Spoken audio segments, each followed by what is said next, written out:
అలాగా ఆయనతోటి ఒక అనుబంధం పెనవేసుకువెళ్ళింది. ఇక ఆయన చేయలేని క్యారెక్టరు, చేయని క్యారెక్టరు, మాట్లాడని యాస, మాండలికాలు లేవనే చెప్పాలి. అంతగా పరిపూర్ణమైనటువంటి నటన. నాటక రంగం నుంచి వచ్చి సినిమా రంగంలో తనకంటూ ప్రత్యేకమైన స్థానం ఏర్పరచుకున్నటువంటి గొప్ప నటుడు.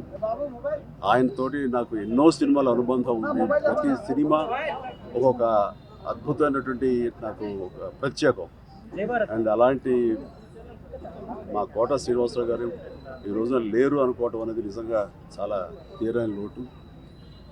అండ్ ఇది వాళ్ళ కుటుంబానికి, పరిశ్రమకి తీరని లోటు. అలాంటి మహానటుడు, అలాంటి వైవిధ్య పాత్రలు పోషించేటటువంటి విలక్షణమైన నటుడు మళ్ళీ వస్తారని నేను అనుకోవటం లేదు. అలాంటి నటుడు మనకు దొరకరేమో కూడా, ఉండరేమో కూడా. అది ఎవరు పూర్తి చేయలేటటువంటి చాలా భారీ నష్టం ఈ పరిశ్రమకి.